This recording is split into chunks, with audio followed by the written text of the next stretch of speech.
trying to get me extorted out of an event. It don't work that way.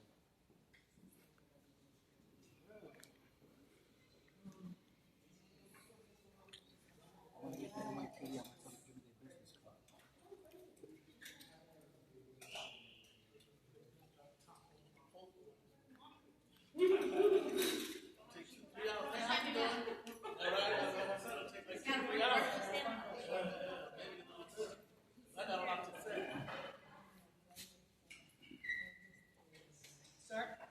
Excuse me, Senator. This is a public event. This is a public event. How you doing?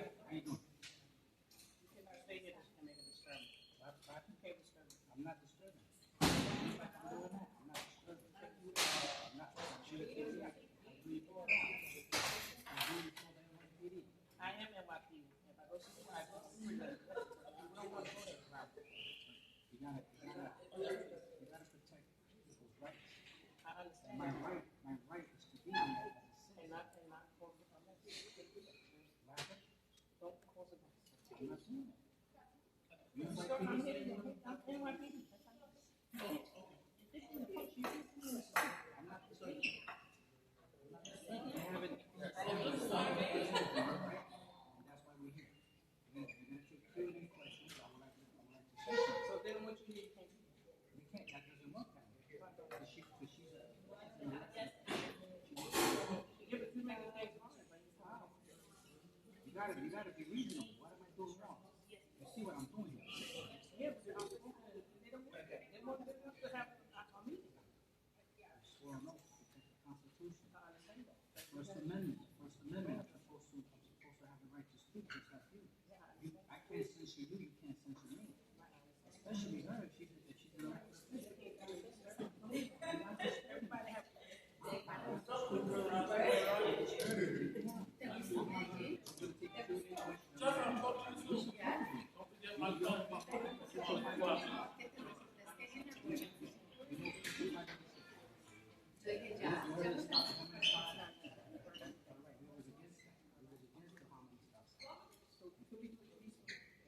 You have my word. I'm not gonna act out. You'll arrest me. It's on film. Cool. You have my word. I'm gonna ask a question. Sometimes you don't even want to speak. You have my word. You have my word. I'm not gonna act out. Alright? Wait to start. I want men to have a conversation. How important is it to say something to somebody? What? Just said to her. What did it think? She's busy.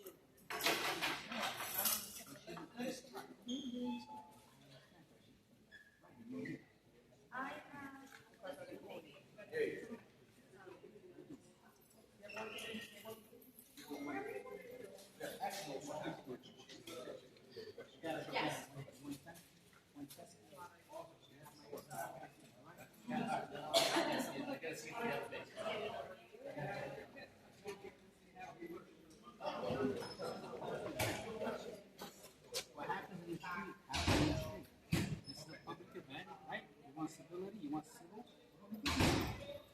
Hopefully we're able to ask a question, but not make a crime. It's not a crime against that. In case, for the people that are watching this video, in case you haven't forgotten, this is real serious. It's a public event, First Amendment, and we're here. That's all.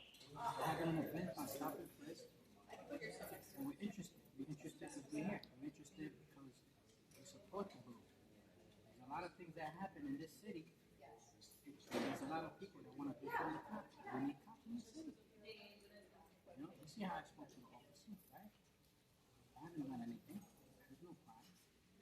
You can't censor people. That's not right. That's not how you do things. You know how to dish it. You need to know how to teach it. All right? I gave the lady my word. I will keep my word. No need to be afraid.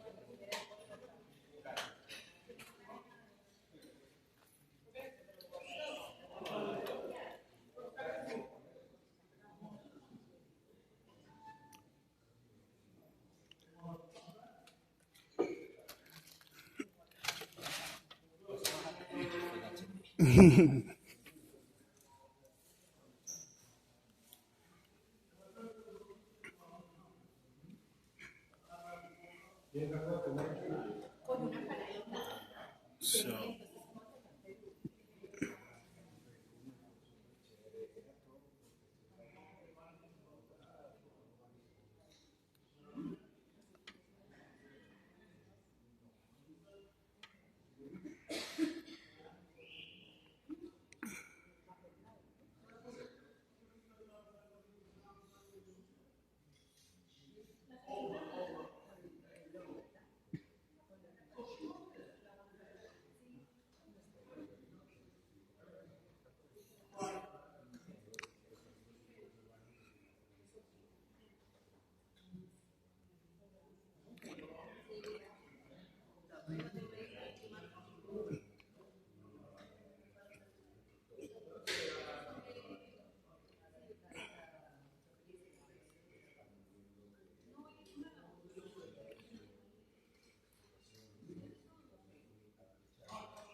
Use that. They have in a town Frisk, right?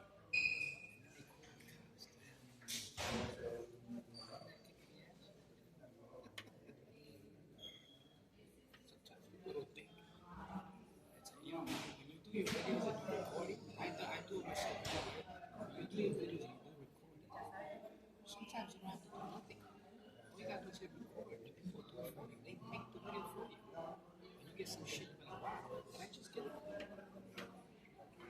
You gotta go back and replay.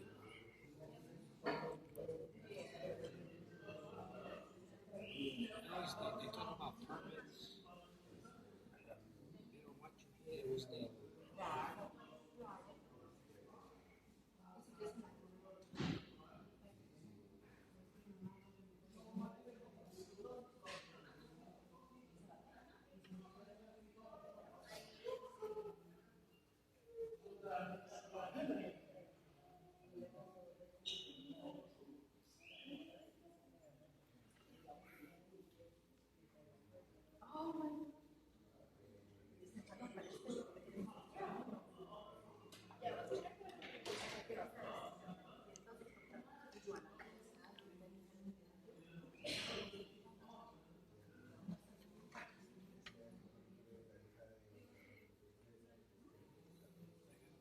did you mind my show? This is thing. This is bread and butter.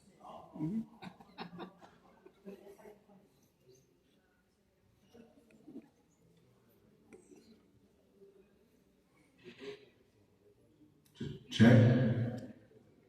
Hey, good evening, everybody. We're going to get started in a few minutes. In the meantime, please help yourself to some food, and if you can't have people come up to the front, maybe we don't even need the microphones. So if you're just kind of in the back there, if you kind of move in a little bit towards the front, and we may not even need the microphones. But again, help yourself. We'll be starting in a few minutes, and thanks to everybody for coming.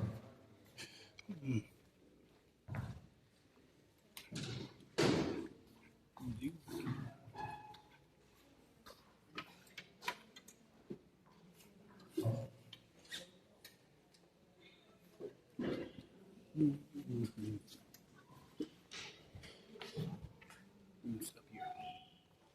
Get a better angle. Plus, nice old table. Shoot.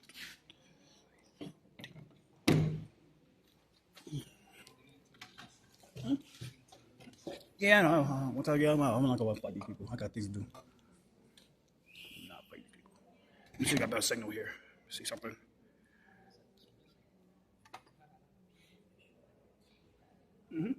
Yeah. Make sure you get the mic because if you don't, then they're gonna hijack the situation and like they'll rig it. So where the cure violence organizations are.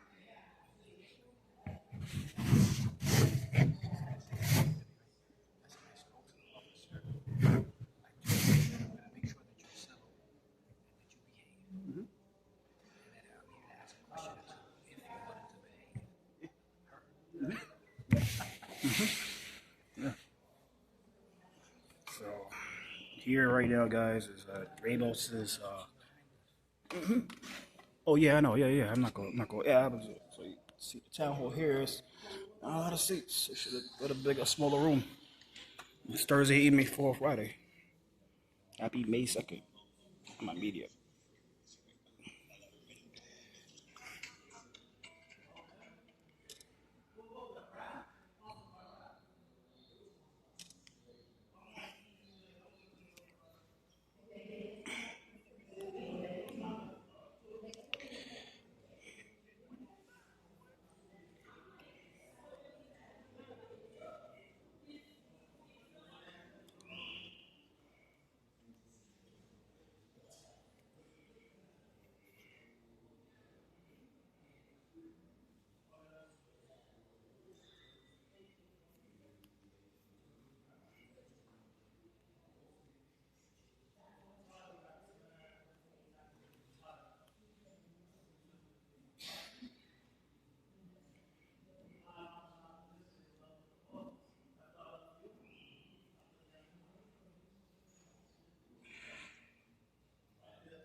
Oh, expect more like cure violence organizations coming. So yeah, just in case they have. Oh, trust me, just in case anything happens, they can't say I cut it anything like that. Yeah.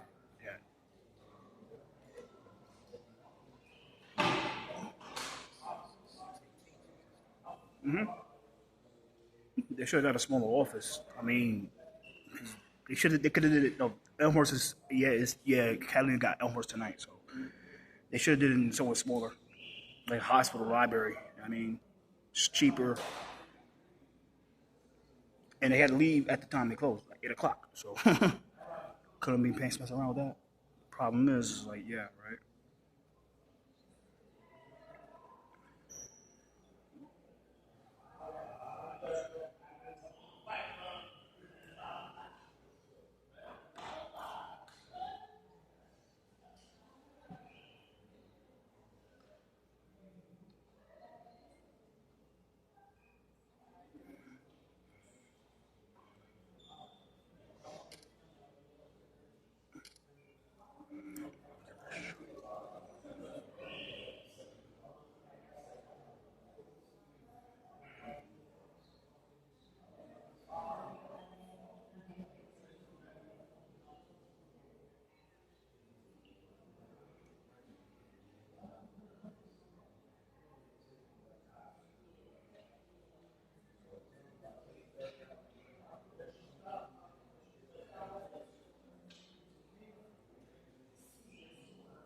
York is here. Mm-hmm.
No, 6 1.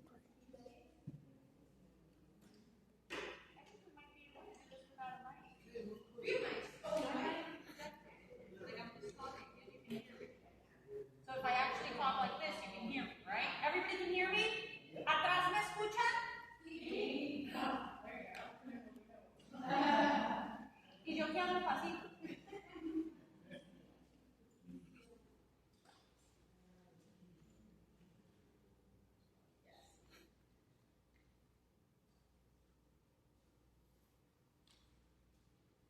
We have translation equipment, right? Yes. Okay. Whoever needs, I always do this in English. El que necesite equipo de traducción están disponibles atrás. Pueden coger un equipo porque nosotros más que todo vamos a estar hablando en inglés para poder nos brindar tiempo.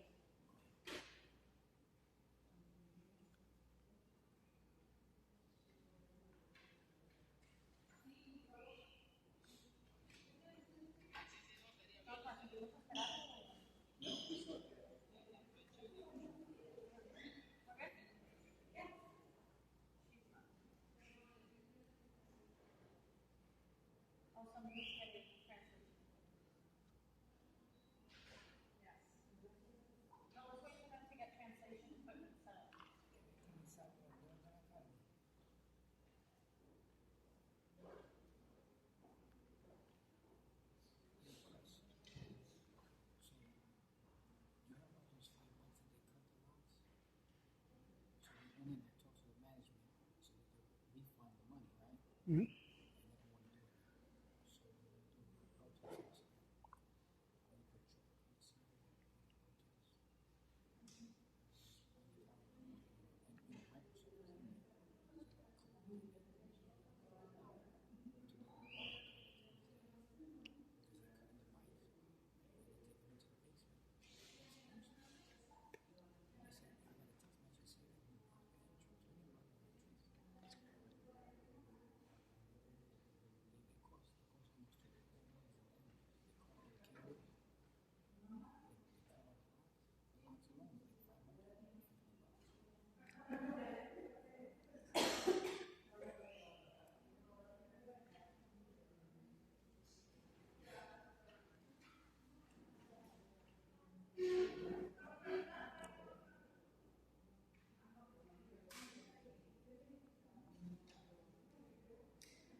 you doing, Senator?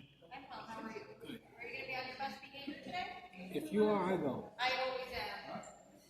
You, however, have now disrupted 2 of my events, No. and I expect You to don't be let on me. your You best don't let me behavior get. You today. don't let me get 3 words out before Thank you you. cut I me don't off. care. I really don't. You see? Um, You already started. You see? ¿Cómo vas?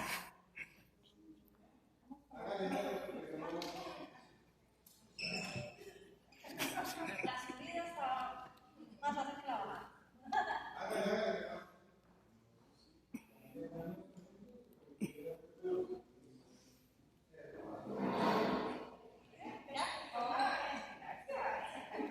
Bueno, ya. I mean, if nobody has translation equipment that needs it.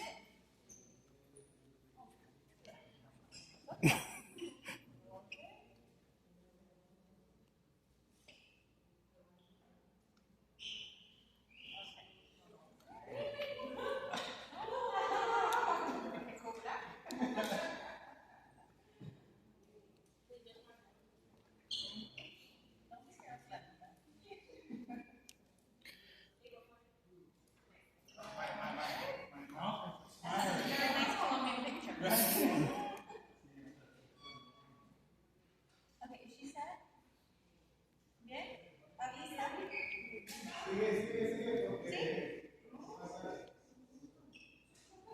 All right, well, buenas noches. Good evening, everyone. I'm New York State Senator Jessica Ramos. Welcome to our amazing district. We're in Elmhurst tonight at Newtown High School. And the reason we're here is because we had a very special opportunity to put this program together in response to some concerns we've heard in the neighborhood, particularly after Mayor Adams came to Corona and held his town hall in mid-December. He made it very clear that over the next few weeks and months, we would be seeing increased police activity, not only along Roosevelt Avenue, which is an avenue with many concerns, of course, but throughout our district and, of course, the rest of Queens. Many of you may have heard that a federal monitor has been appointed to provide some oversight for the NYPD. And because of that federal monitor, there's actually now a brand new office called the Office of the Community Liaison, who's been charged with collecting feedback from communities in order to communicate it back to the federal monitor so that they can analyze and see how our NYPD is doing with interactions in our community. So tonight, really, and I'm very happy to see community leaders here because I know you guys are going to go back to your organizations and relay this information. Tonight really is about us having the talk. I think particularly in our Black and Latino communities, we know, and I say this as the mother of 2 growing boys, we increasingly have to talk to our young people about what to do when you are stopped and interrogated by a police officer. And unfortunately, we're seeing that police stops are rising. 17,000 stops were reported last year, which is double from 2 years ago when de Blasio was mayor. Latinos make up 31% of those stops, and 90% of all of the stops between 2003, when I graduated high school, and 2023 are people of color. So you can even imagine how many Black people are being stopped by the NYPD. Here, of course, in our community, we also have to talk about this from the immigrant perspective.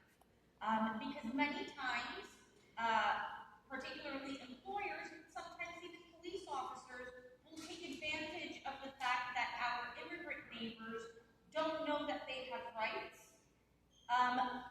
may not speak English very well, they may not understand instruction, therefore, very well, and if the police officer happens to not speak Spanish or whatever the main language that immigrant speaks, well, sometimes sometimes confusion can lead to the worst possible outcomes. So we want to make sure our community is as informed as possible so that we know what to do when these interactions do inevitably take place. So we want you to know your rights during a stop, knowing what a police stop is supposed to look like, kind of what the standard should be so that you know what to expect. And just so you know, our local precincts here, and right now we are sitting in the vicinity or the jurisdiction of the 110th precinct, but if you cross Roosevelt Avenue North, then we're talking about the 115th precinct. The 115 and the 110 are the 6th and 7th precincts with the highest number of stops in Queens County alone.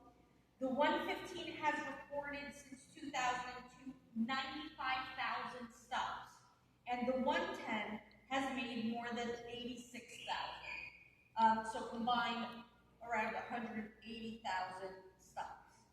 And with that, I think we're very fortunate to have from the Office of a Community Liaison, Gilmar Trujillo, who is actually here to make a presentation for us so that we can learn more about what to expect during a police stop, and perhaps even some resources and what to do if there's a complaint or information that you want to communicate about your experience.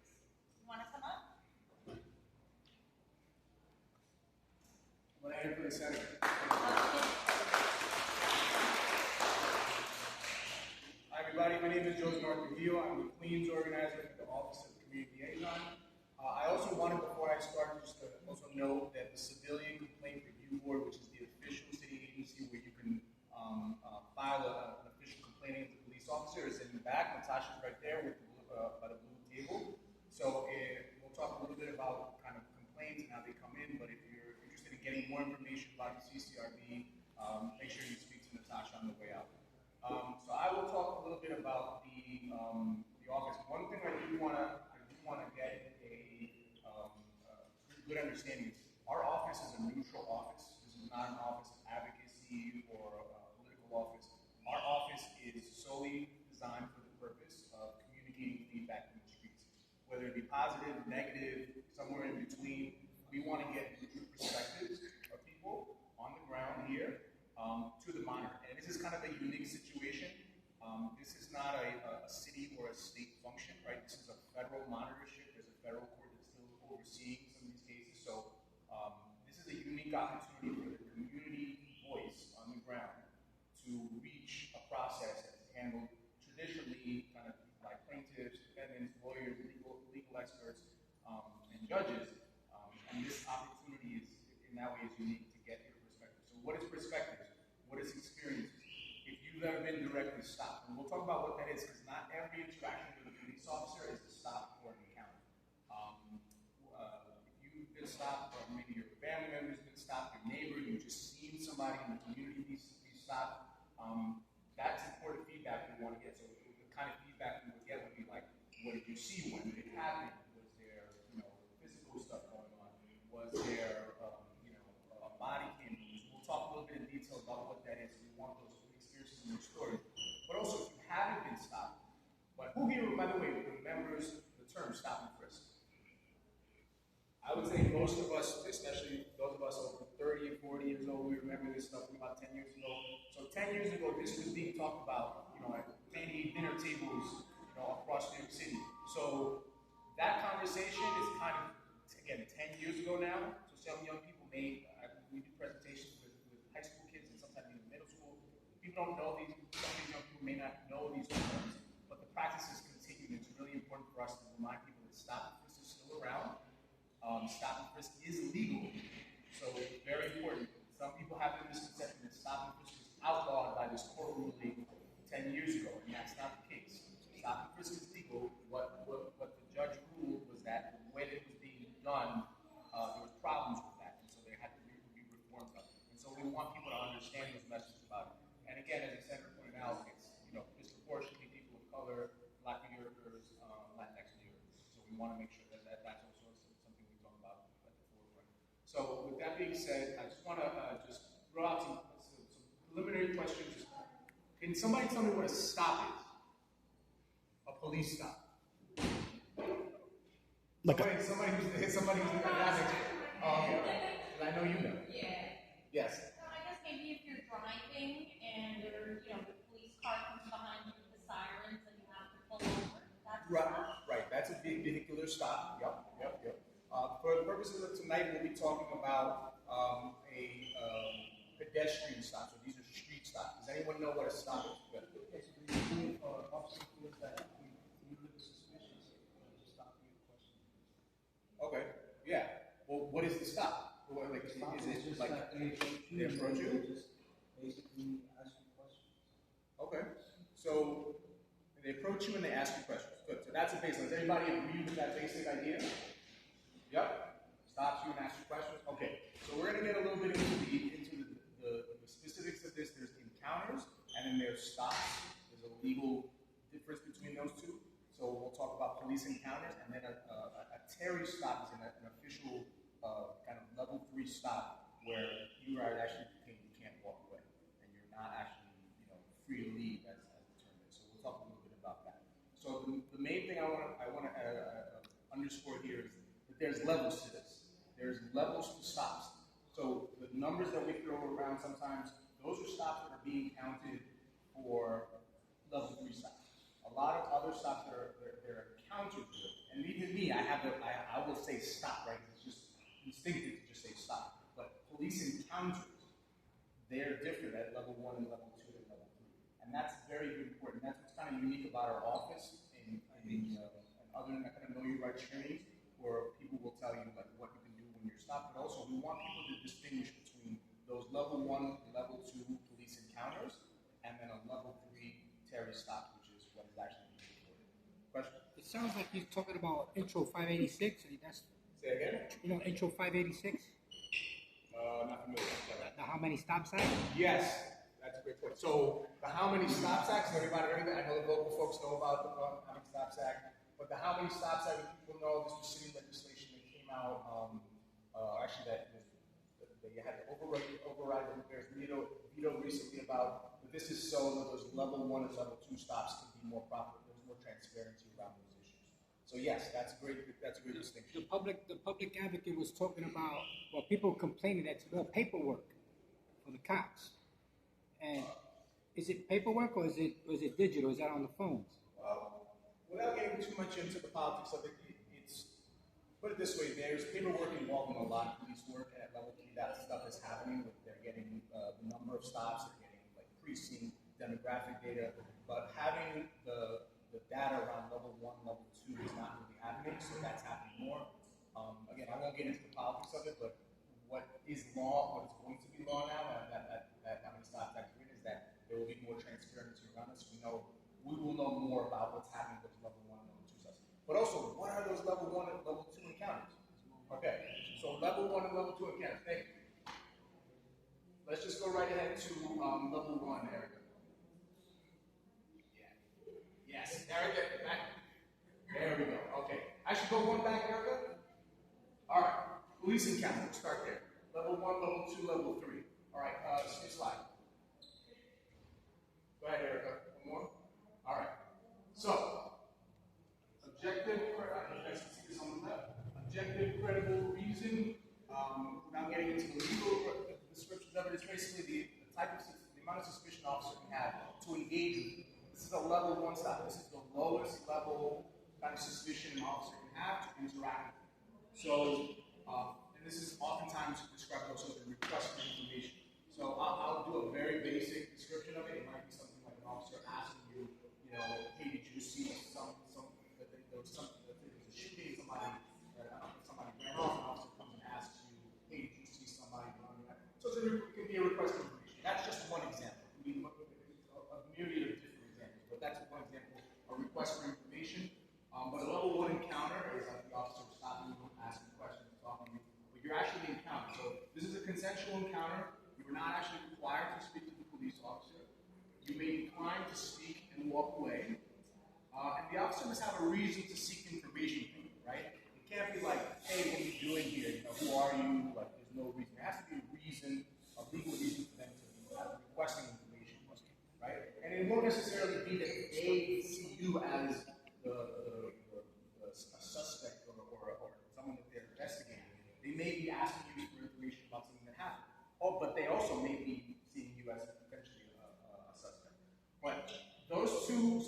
essential. You're not required to speak. You may decline to speak in one way. That's important because that is what distinguishes us from not being stopped, right?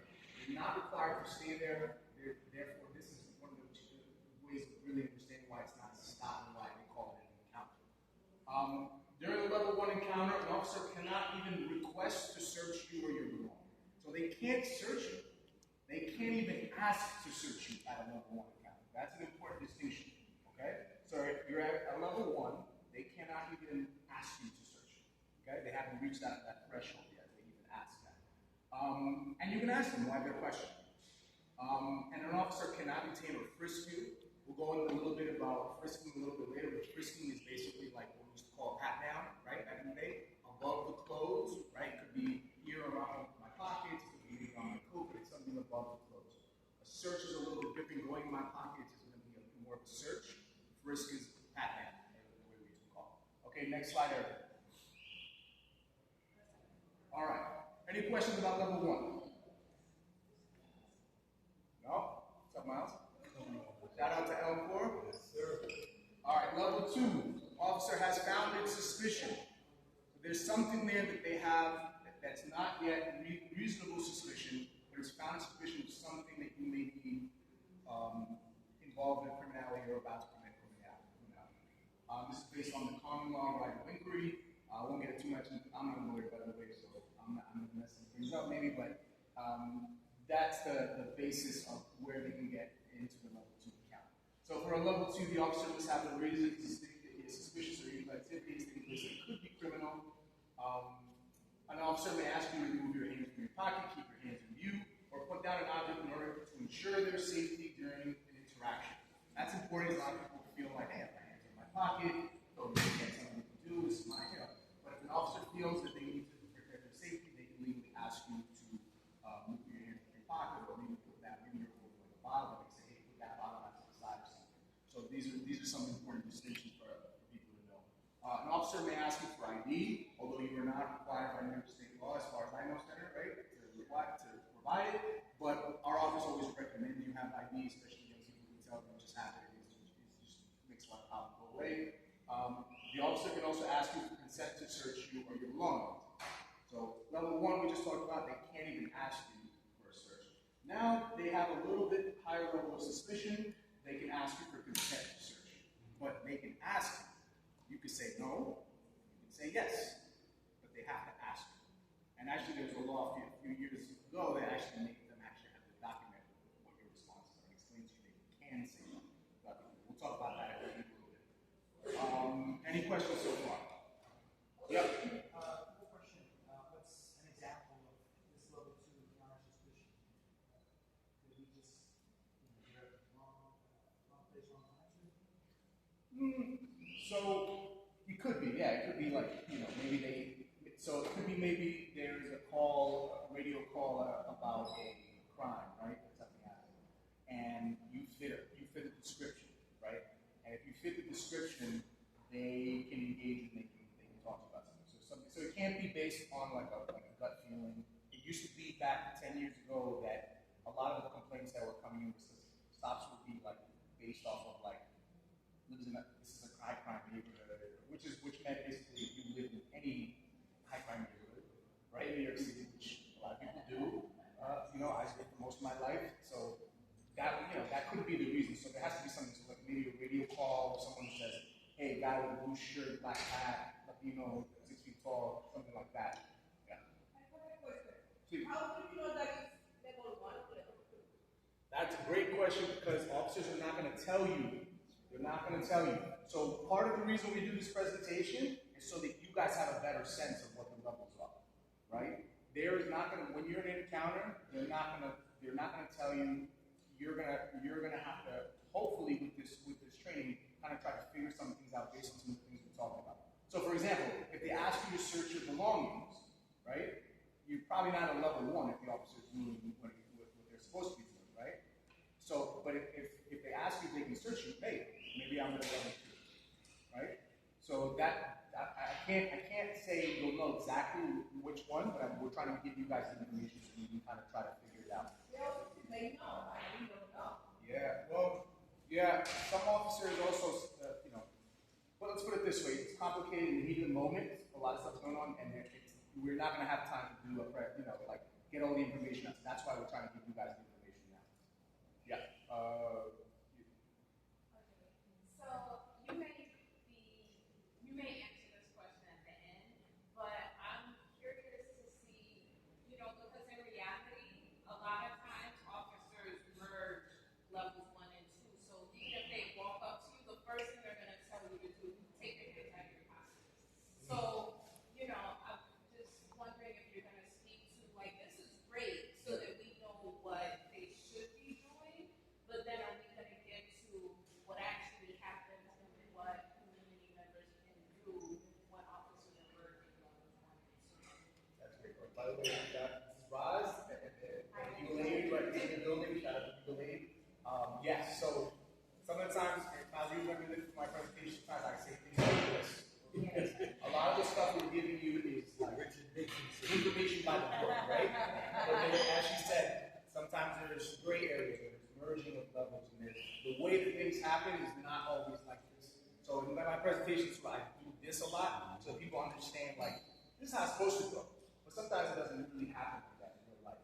So that's a good point. We'll talk a little bit about how the merging can be and how can they kind of like, basically like overlap the two.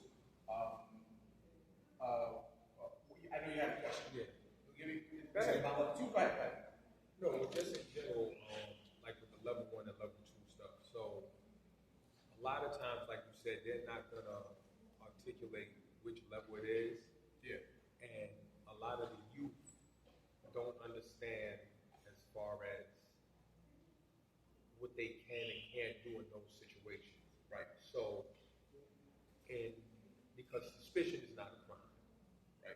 They just can't request, like you said, level 2, they can ask for ID or ask you certain questions. The search on level 1 and 2 is non-consensual. It's on your part if you choose to agree to it or not. But it's like a lot of things that they do with the youth, they violate those things based on their own interpretation. And it's not on their interpretation that they get to do that. So, like I said, just an example, today, it was just a minor little traffic stop, officers pulled me over.